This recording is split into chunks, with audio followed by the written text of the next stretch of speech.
Hi, in this video we're going to talk about your third option when discussing estate planning, a trust-based planning. So when you discuss trust-based plan, again the question is what's going to happen to you and your money if you either become mentally incapacitated or you die. So again, when we do a trust-based plan, we prepare durable powers of attorney, we prepare healthcare surrogate, we prepare living wills. Now, these are important documents because they always discuss who your trusted agents or appointees are for either a personal, medical, or financial decision for you. Now, the thing that changes here in this plan is what's going to happen to you when you die, and instead of a will, you prepare a trust. So now, I want to pause here for a second because a lot of people say, well, what is a trust? I thought a trust is only for people like Bill Gates, who are very wealthy and things like that. No, basically a trust, let's try to go over what a trust is. So a trust is basically an arrangement between or among three people: the settlor, the trustee, and the beneficiary. And remember I told you that estate plannings are just instructions as to what you want to happen with your money or your assets or your estate when you die or you become incapacitated, right? So here, the settlor is the person who prepares the instructions. So in other words, the settlor is the person who goes to the attorney and says, I want my assets to be split this way. So that's the person who writes the instruction, the settlor. The trustee in a trust arrangement is the person who basically writes the check, or the person who executes or carries forward the instructions of the settlor. So if the settlor says, I want this money to go to charities, the trustee says, okay, I'm going to sign this over to this particular charity. And that's what the trustee does. And the beneficiary is the person or entity who benefits from your instructions. So in this charity example, the charity is the beneficiary. The trustee is whoever the person that you appointed is, and the settlor is the person who says, I want this property to go to charity. So, but in a more simple scenario, these three people can be one person. So let's say myself, Horacio Sosa, wants to prepare a trust and says, Horacio Sosa wants to prepare a trust and I want the money to be spent on my care if I become incapacitated, and when I die I want the money to go to my four siblings. So let's say that's what my plan says. Okay, if I do a trust, who is the settlor? Horacio Sosa. Why? Because I'm the person who writes the instructions. Who's the trustee? Well, during lifetime is myself, Horacio Sosa. Why? Because I'm the person who benefits, or I'm the person who writes the checks or does everything about the trust. So I'm the trustee. And who's the beneficiary? I'm the beneficiary too, because during life, I benefit from the trust. So I'm all these people in the trust. Now, if I become incapacitated, then I can say, if I can do this, then I appoint this person to carry forward my instruction, and that person is what is called the successor trustee. But remember, I haven't died yet. I just become mentally incapacitated, so I'm still the beneficiary of the trust. Now, if I die, then okay, who's going to benefit from my money? And that's when I go down the road. So let's do this and explain what the trust is. So we have a settlor, a trustee, and a beneficiary. And again, this can be the same person during lifetime. So we address when we are alive and well, when we are not so well, so we are mentally incapacitated maybe, and then when we die. So these are the three chronologies that we go over when we do a trust. So let's say here I have money, assets, companies, stocks, bonds, life insurance, everything. So what we do in the trust is we put all these assets here in the name of the trust. So we transfer to this, what is called a bucket. We transfer all these properties here during a process called funding. So when we talk about funding the trust, this is what we do. We took each of the assets, and instead of the name of a particular person in the title, we name it in the name of the trust. So all these are in this bucket, okay? Now, remember, the settlor is provide instructions here. So the settlor already wrote what the instructions are, and the trustee is the person in charge of doing whatever the settlor said. And the beneficiary is the person who is going to benefit from all this provision. So again, alive and well, not so well, and dead.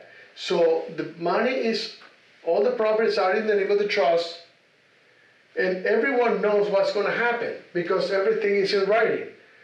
So when you are alive and well, what's going to happen? I benefit, so I'm still the beneficiary. If I not so well, I'm no longer the trustee, but I'm still the beneficiary. If I die, so I'm going to say here, my spouse is going to get her share 100%. Okay, and then when my spouse dies, then I give to my kids A, B, and C their share. Okay, but let's say my kids A is okay, he's very wealthy, he's doing well, has a lot of money, so maybe he doesn't need too much of my estate, so I'm going to give him only 20% of my estate. Okay, so but let's say B is a special needs person. He was born with diagnosis like autism or Down syndrome and things like that, and so he may need more money than his siblings here. So I'm going to give him maybe 70% of my estate, right? In a special needs trust, because I want to prevent that he loses benefit if I die, if he receives this money. And then my third child is C, who's also very wealthy and very successful, so he probably doesn't need much, so I'm going to give him 10%. Okay? So basically that's what we do when we do estate planning. So let's think about another scenario. You know, I have the three kids are the same, so nobody's special needs and nobody is like super wealthy. So I'm just gonna decide to do equal shares. So I do 33, and 33. But here, what I say is, okay, I don't trust your spouses. So if I die, I want the money to go to you, but not to my in-laws. So to do so, I set up this trust in a way that the in-laws don't touch a penny from the inheritance. And for some families, that is very important. At the same time, what I can do here when I set up this type of arrangement is that if they get sued, none of these people will be able to access this trust if they get sued. So that's what we accomplished with the trust. So now, again, it's not very complicated. It's just understanding that there are three parties, what they do, that the assets need to be in the name of the trust through a process called funding, and then I can just go and write my instruction, what's going to happen if I'm alive and well, what's going to happen if I'm alive but not so well, and what's going to happen when I die. So you have your whole book here.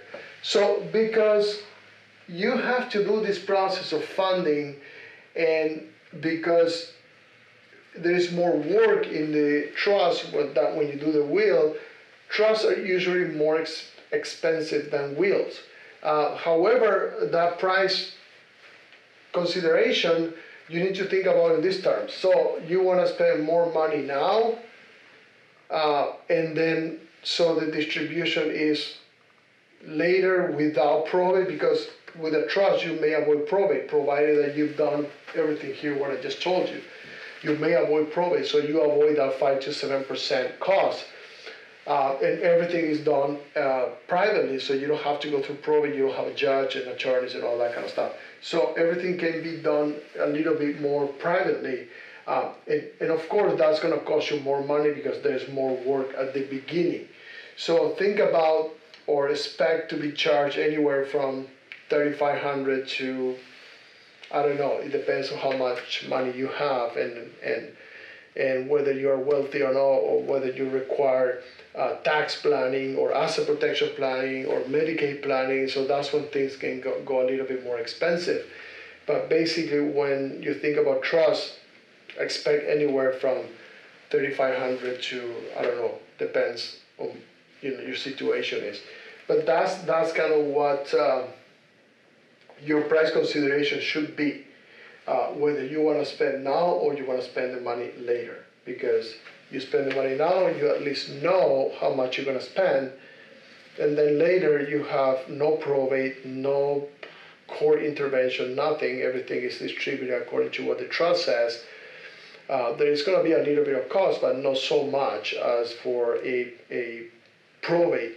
Or you want to say, okay, I don't want to spend too much right now, and then my kids are going to get money anyway, so they will spend more money later. Or the money on the distribution of the assets will be spent later with the assets that will be distributed to them. So those are your options. Those are your pricing.